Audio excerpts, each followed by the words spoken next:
Hello guys, welcome to another video of stock market friends. Shri Hare Krishna sponge iron limited guys एक upcoming IPO आज के दिन open होने जा रहा है। जानेंगे complete analysis, business model, financial condition, performance, GMP कितना चल रहा है, लिस्टिंग कितना मिलेगा, अप्लाई करें या फिर अवॉइड, कंप्लीट एनालिसिस जानेंगे।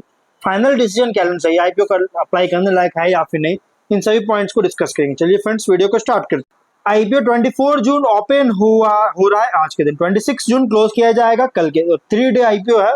10 रुपीज का face value, 56 to 59 rupees per share की प्राइस में, 2000 शेयर्स की lot size. Fresh issue IPO 29.9 crore का 50,70,000 शेयर्स के इशू किया जा रहा है। हिम फिनली जिसके मार्केट मेकर है। और यहाँ पे अगर हम बात करें इस कंपनी के book build IPO NSC SME पे लिस्टेड किया जाएगा। अलॉटमेंट डेट फाइनलाइज किया गया 27 जून का। 30 जून रिफंड रिलीज किया जाएगा, शेयर्स डीमैट अकाउंट में क्रेडिट होगा। और 1 जुलाई को लिस्टिंग डेट रखा गया है।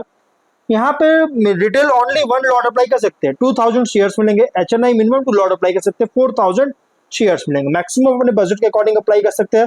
प्रोमोटर की बात करें तो Anita trade links private limited, बक्सम ट्रेक्सिम प्राइवेट लिमिटेड, श्याम सुंदर परस रामपुरिया, मनोज परस रामपुरिया, मनीष परस रामपुरिया इसके प्रोमोटर है। प्री इशू होल्डिंग 100% का, पोस्ट इशू 73.6% का होल्डिंग देखने को मिल जाएगा।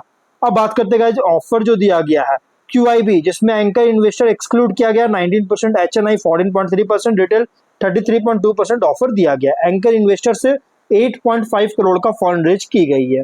अब अगर हम इसके जीएमपी की बात करें तो जीएमपी इसका 0 रुपीज का, मतलब बिल्कुल भी जीएमपी देखने को नहीं मिल रहा, विच मींस गाइस कंपनी या तो फ्लैट डेब्यू करेगा या तो डिस्काउंट लिस्टिंग होगा। अब बिजनेस की बात करते हैं, मई 2003 में इनकॉर्पोरेट किया गया था। और ये जो है स्पंज आयरन का मैन्युफैक्चर और सेल करता है, जो कि सितारा रायपुर छत्तीसगढ़ में इसका मैन्युफैक्चरिंग यूनिट है, जो कि 13.45 एकर्स को कवर किया है। और एनुअल कैपेसिटी है 30,000 मेट्रिक टन्स का। और कंपनी का जो मैन्युफैक्चरिंग यूनिट है ये आईएसओ सर्टिफिकेशन होल्ड किया क्वालिटी, इन्वायरमेंटल और ऑक्यूपेशनल सेफ्टी मैनेजमेंट के लिए। प्रोडक्ट्स को महाराष्ट्र, मध्य प्रदेश और छत्तीसगढ़, ये 3 स्टेट में प्रोडक्ट सेल करता है। और प्रोडक्ट्स की बात करेंगे तो स्पंज आयरन है, जो कि स्पंज आयरन की रॉ मटेरियल है, रिक्वायरमेंट होता है स्टील को मैन्युफैक्चर करने के लिए, इंडक्शन और इलेक्ट्रिक आर्क फर्नेस दोनों के लिए, और दोनों में। और 30 अप्रैल के according 92 full time employees company में काम कर रहे थे।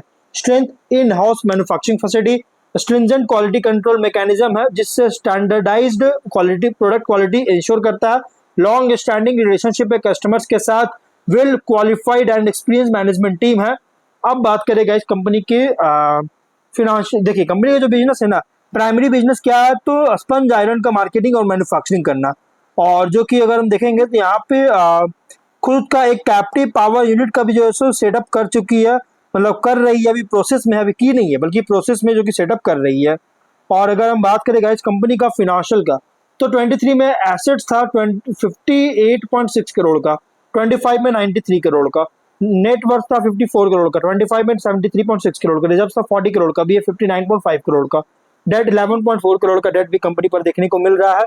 ऑब्जेक्टिव क्या, और यहाँ पे रेवेन्यू, प्रॉफिट और एबिटा की बात करेंगे तो 23 में 95.2 करोड़ का रेवेन्यू, 14 करोड़ का एबिटा और 10.5 करोड़ का प्रॉफिट। 24 में 85 करोड़ का रेवेन्यू, 12 करोड़ का एबिटा, 10 करोड़ का प्रॉफिट। 25 में 83.6 करोड़ का रेवेन्यू, 10.8 करोड़ का एबिटा, 9.2 करोड़ का प्रॉफिट।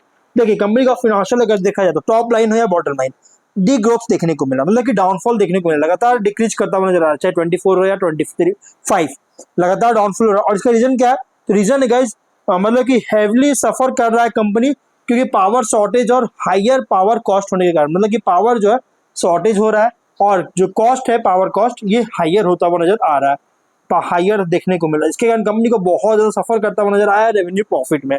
और ये जो, लेकिन हाँ अभी फिलहाल सफर कर रहा है, लेकिन जब तक ये खुद का कैप्टिव पावर यूनिट्स को सेटअप नहीं करेगी तब तक ऐसे ही जो है प्रॉब्लम कर सकता है, जो कभी इसको टाइम लग सकता है। ऑब्जेक्टिव में है कि कंपनी करना चाह रही है, करेगी, लेकिन इसको भी टाइम लग सकता है, तो तब तक इसमें बहुत ज्यादा प्रॉब्लम हो सकती है।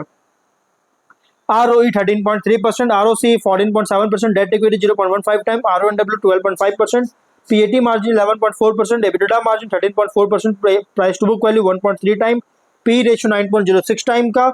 और अगर हम बात करें इस कंपनी की कुछ रिस्की पॉइंट का, देखिए यहाँ पे रिस्की पॉइंट भी, तो रिस्की पॉइंट क्या है कि कंपनी जो है कंसिस्टेंट डिक्लाइन हुआ इसके रेवेन्यू में, लगातार, और यही प्रॉब्लम है गाइस, मतलब कि company revenue from operation profit दोनों में डिक्लाइन देखने को मिल रही है।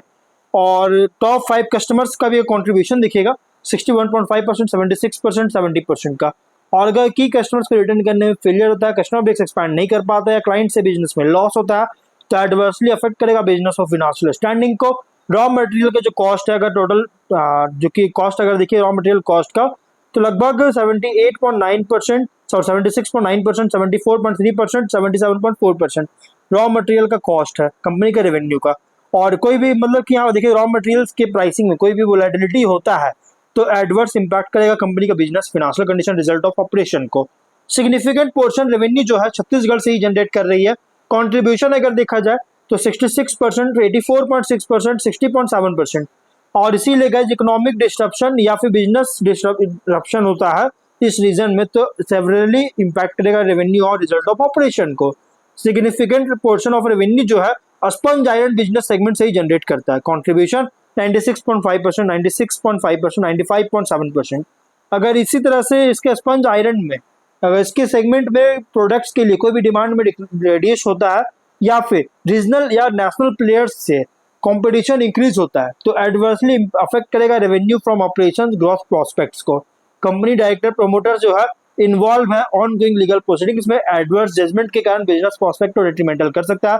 कंटिजेंट लायबिलिटी 7.3 करोड़ का जो कि 7 में इंक्रीज किया, जो कि 23 में 86 लाख का था, 24 में 3.3 करोड़ का, 25 में 7 पे इंक्रीज किया, जो कि अगर ये कंटिजेंट लायबिलिटी मटेरियलाइज होती है तो एडवर्सली अफेक्ट करेगा बिजनेस फिनेंशियल कंडीशन को।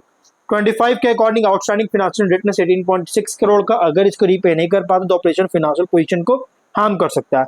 जीएमपी बिल्कुल भी नहीं है, फ्लैट डेब्यू करेगा तो डिस्काउंट लिस्टिंग होगा। ऑब्जेक्टिव क्या है, तो जैसा मैंने बताया पावर कैप्टिव पावर प्लांट का सिलतारा में ही एक सेटअप करना चाह रहा है, इसके लिए कैपेक्स करना चाहती है, जनरल कॉर्पोरेट पर्पस की फंडिंग चाहती है, इसके लिए आईपीओ लेकर आई है। तो कंपनी फुल्ली मतलब कि गाइस बहुत रिस्की आईपीओ, क्योंकि फुल्ली प्राइस तो आईपीओ है but top and bottom decline देखने को मिल रहा है।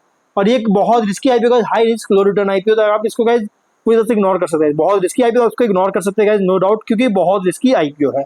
और फाइनल डिसीजन जो भी लीजिएगा ना अपने रिस्क पर लीजिएगा, कोई रिकमेंडेशन वीडियो नहीं है। तो मिलते हैं नेक्स्ट वीडियो में, टिल देन बाय।